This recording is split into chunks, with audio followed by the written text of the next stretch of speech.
friends, welcome back. For those who are new to me, my name is Adiola and I live here in Merida, Yucatan, Mexico, where I share my experiences as a single woman navigating life solo here in Merida, Yucatan, Mexico. Now, today's video will be about the reason why I decided to purchase a property here in Merida. So it'll be more of a story time, and this will be part of a series of real estate here in Merida. So be sure to check out that playlist where I share updates about real estate, so buying, construction, and even some content about renting here in Merida. So today's video will focus mostly on the reason why I decided to purchase here in Merida as opposed to just renting while I'm here.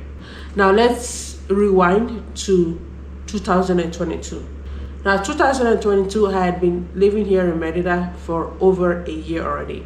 So I came here in December of 2020, and in 2022, like around the summer of 2022, I decided, how about I buy a property here in Merida, because then I was actually looking to purchase because I had been working and saving, and I thought, okay, let me put this savings that I've been saving to good use. And since I was already living here in Merida, I thought, hey, I'm here, why not just buy something here as opposed to going to a new place where I don't know anything about the terrain. I have no knowledge about it. At least I know the neighborhood here in Merida. I know how things work relatively at that time. So let's see what's out there. So in about, I think in July, August, because then I had just purchased my car, maybe 2 or 3 months. I purchased my car in June, I believe, and I believe July, August, I started looking. So I went on Facebook Marketplace to look up properties for sale. I went on Inmuebles 24, Inmuebles 24, and then I went on some websites for realtors, because what happens is that once you click on a listing on Facebook, for example, sometimes they might send you to their own personal website where they have other properties that they have for sale. Also, sometimes when you start looking, you might now contact a realtor or a company that has a portfolio of other properties. So sometimes you check out a particular property, it's not available. Then they tell you, hey, we have these other properties available. Or, okay, tell me your budget, tell me what you're looking for, where you're looking for it, and then we'll send you some properties that we have in our portfolio. Now, sometimes those properties are actually not their property that they have listed, but as a realtor, you get some commission when you sell. Now, being a realtor here in Mexico is very different. It's not regulated. Anybody can sell properties or can help clients to buy, sell, or rent their property. Here, it's not regulated. So even me, I can wake up one day and decide to help someone sell their property or help someone to purchase a property. It's just a matter of having a middleman or woman who will connect the buyer and the seller, or the landlord and the tenant. Pretty much that's all you need. So it's not regulated as of yet in Mexico, and I don't see it being regulated in the near future, to be honest.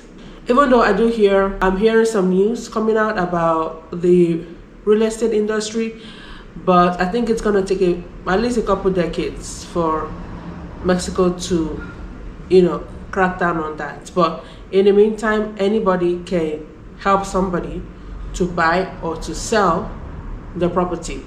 That's how it works here in Mexico.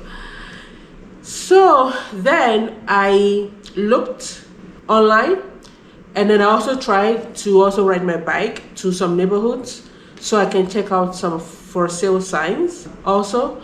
But one thing that I'm noticing in Mexico is that I think it's actually all over the world actually. Some properties are actually on sale, but they don't have a for sale sign in front of them. And that is the story about my house pretty much. This property had no for sale sign outside of it.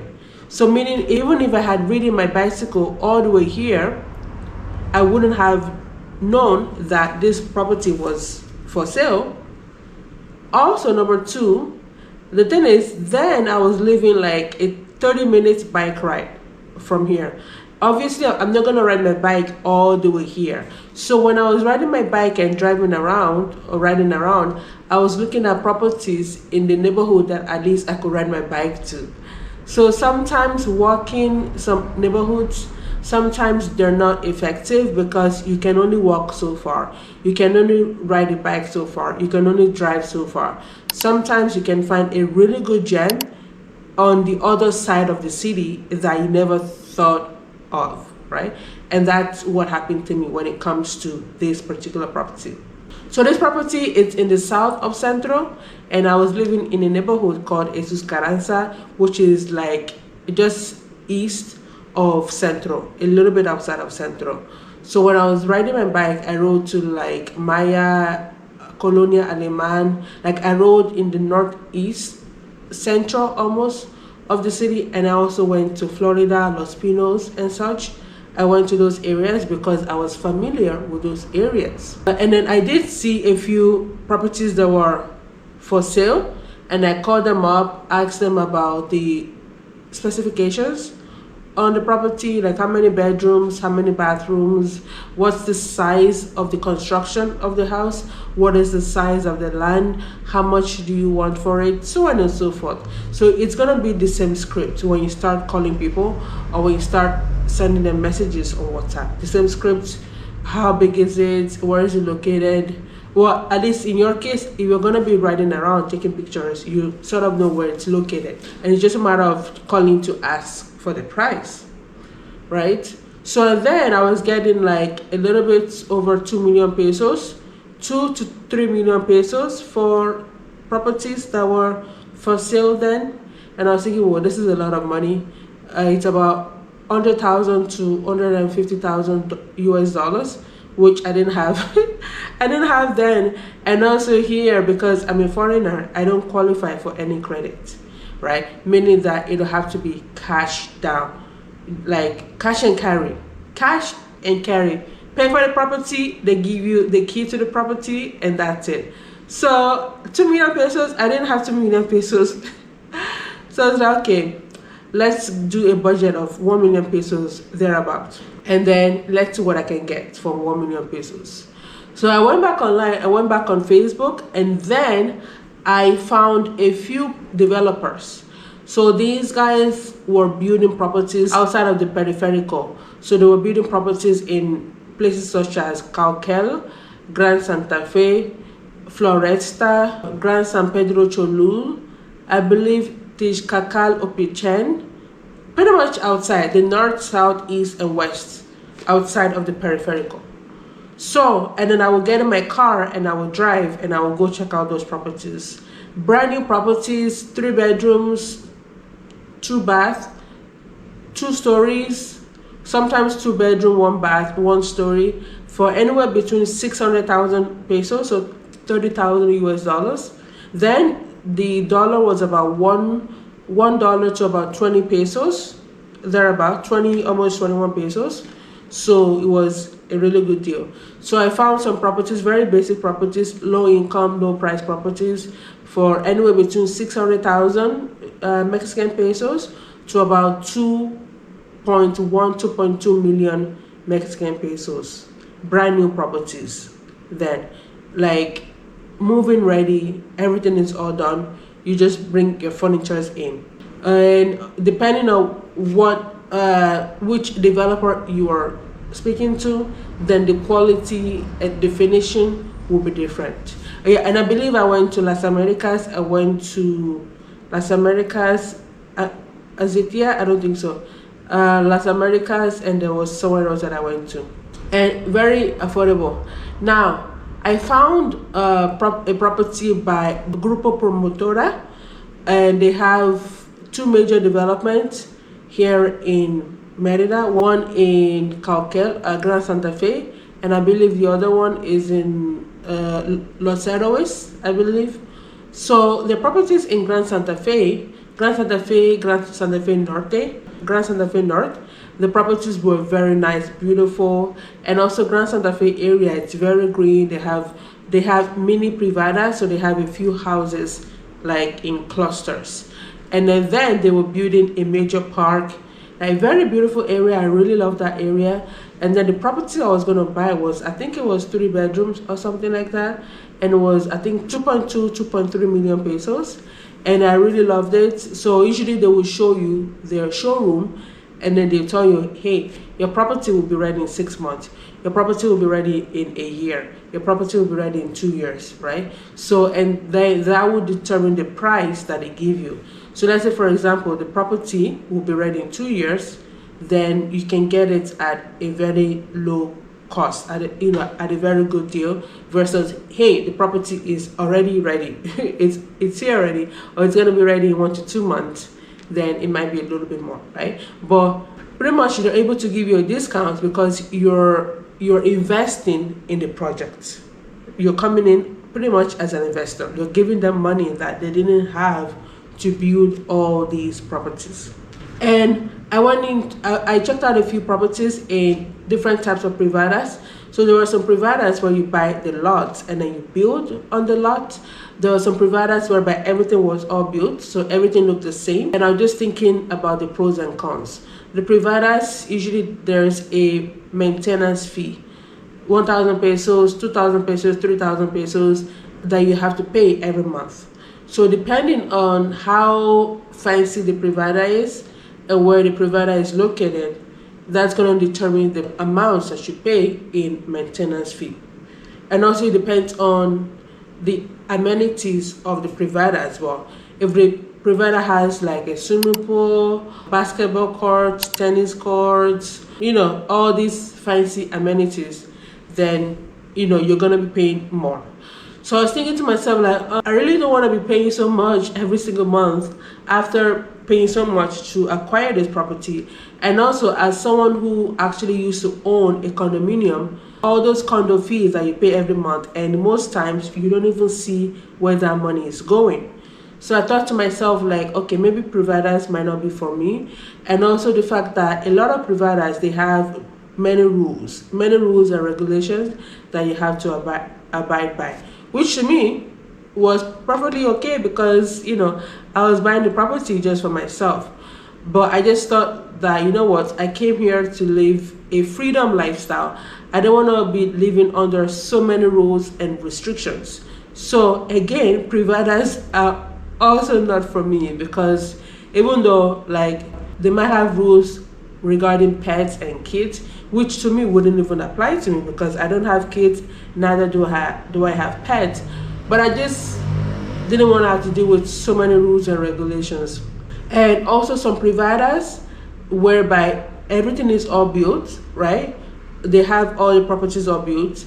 You can't wake up one day and decide to paint your property green when all of the houses are gray or all of the houses are white.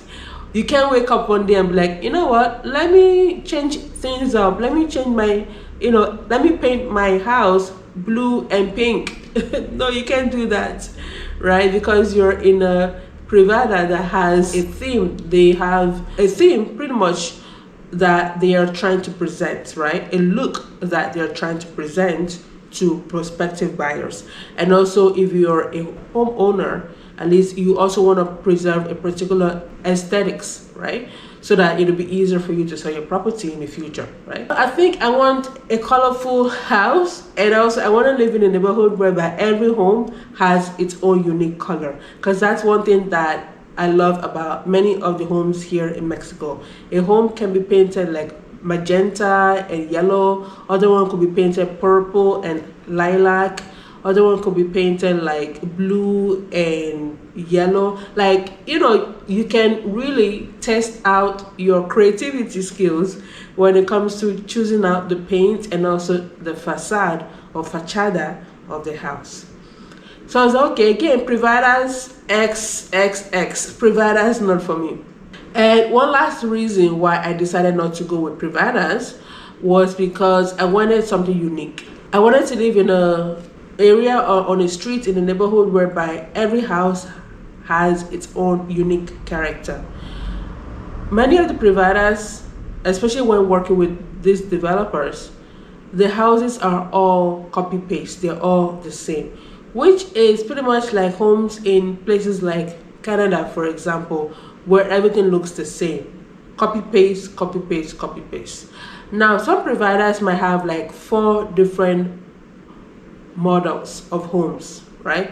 And then sometimes it's like, so they will interchange between the houses. So one house would have a particular model, and then the next house would have the other type of model, and then the next house.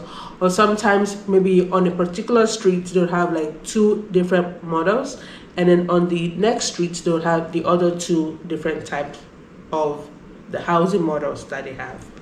And I also noticed that some developers in places like Edmonton, Alberta, Canada, they're doing something similar whereby one street could have townhouses, and then the other street could have like apartments, the other street could have like single family homes, and then they try to differentiate between each houses by giving you a particular door color. So your door could be pink, the next house could be yellow, the next house could be green, just something that will differentiate your house from the next house. So that's one thing that I'm noticing about developers quite recently. So another reason why I decided not to go with houses in Privadas, because a lot of them are copy paste. And also I also heard that some houses, for example in Las Americas, some of the finishing of the houses are not so great because these guys are building hundreds and hundreds and hundreds of houses at the same time. So the quality sometimes falls by the roadside, right? Because sometimes they might have one engineer supervising like 50 properties, 30 properties. There is so much that one single person can manage, can handle, right? So a lot of things just, the finishing, the quality, sometimes, they get overlooked, right? And also sometimes because these guys are trying to make up a particular schedule, because they've told you that, hey, your property will be ready in 6 months or in a year or in 2 years. Sometimes the workers have to work very fast-paced, and again, the quality sometimes falls by the roadside. Or one thing about the workers here in Yucatan is that they can be quite lazy, so they won't do the job properly, even though they had enough time to finish the job, to do the job, but they chose not to show up on a Monday, for example, or just something like that, or they work really slowly, right? So yeah, so that happens a lot in many of these houses that are built by the hundreds. So, and one other reason, maybe this might even be another video why I decided not to buy in a Privada. So I think I will quickly wrap it up and then do another video maybe. So one last reason also that I decided not to purchase in a Privada, at least outside of the peripheral, was that then I was riding my bicycle, and then I decided to purchase a vehicle. And then most times I go to Centro maybe 3, 4, 5 times in a week, and I just thought the distance driving was just too much for me, because living in Esperanza, it was a walking distance to Centro, right? Depending on where you're going to in Centro. For example, my apartment was about less than a 20 minutes walk to Paseo Montejo, and then from Paseo Montejo, almost the end of Paseo Montejo to like Plaza Grande, that's another 20 minutes. So like the walking distance was about 40 minutes or so to like, let's say, Plaza Grande. But obviously I don't go to Plaza Grande all the time. Sometimes I might go as far as Santa Ana or as far as Santa Lucia area, right? So yeah, so I became so used to going to Centro and arriving in Centro within 8, 9, 10 minutes. So now me having to now drive from my Privada, which is outside of the peripheral. There were even a couple providers that I visited that were about 20 minutes from Merida. I was like, no, this is too much. The distance is just too much. So X. So I decided not to look outside of Merida. I was like, okay, that's it. I've seen enough. Maybe if I can, I will try to find some of those footages that I took back in 2022 and then upload them, because I think it got to a point whereby I needed space on my phone, so I deleted some of them, most of them. Okay, so September was when I decided to not look outside of Merida. And then I was given a contact. So while looking, talking to people who I knew had purchased a property, and then I was referred to an informal realtor, because again, remember I had mentioned earlier that in Merida, anybody, including myself, can be a realtor. So, and then she recommended me to the same lady who helped her to find her property, not too far from this property. And I contacted her like, hey, I'm looking to buy whatever, this is my budget, up to 1 million pesos, so a little bit more, but I prefer around that price, And then I was like, hey, you know, inside of Merida, not too far from Central, this and this and that. And then she now shared with me this particular property. Now, I would attach the picture of this property, what it looked like here. And then in this series of real estate in Merida, I'll be sharing more content, videos about what, you know, the property looked like itself. Because I believe I recorded a video. Well, I didn't record a video, but... And then I booked the appointment. I came down, I looked at the property. Okay, how much is it? She told me the price. I was like, okay, that's a good price. Very good price. Now, this was back in September of 2022. Now that I'm recording this video, it's July, almost August of 2025. So it was almost 3 years ago. So I was like, wow, that is a very good price. Now, I'm not going to share the price here. I will share it in another video. This video is mainly about why I decided to purchase in Merida and why this particular property. So I came, I looked at the property, I was like, wow, this is great. Well, not the property itself, because where I'm living right now is completely new. Everything is brand new. The blocks, everything is brand new, because we had to demolish what was here. So what I was looking at, actually, I was looking at two main things, maybe even three. One was the location, because I'm in Central Merida, even though I'm like in the southern parts, the residential part of Merida, so I'm not in like the tourist side of Merida, right? But my area, it's considered Ciudad, it's considered central. So one was the location, check. Two was the size of the lot. Remember, I wasn't looking at the property itself, because I knew that, okay, this property looks like it might collapse any moment from now. So I wasn't looking at that. But two was the size of the lot. Three was the street, my particular street, where this property is located. Now, I'm calling my house property, not a house, because again, I demolished the house that was here. So I won't really call it a house, because what used to be here no longer exists, right? So three is the street where my property is located. Because I looked at the street, it's wide, which many streets in Merida, they're very narrow. But my street is actually wide and it's clean, right? And also I noticed that all of the houses on my section of my street, they all look well kept.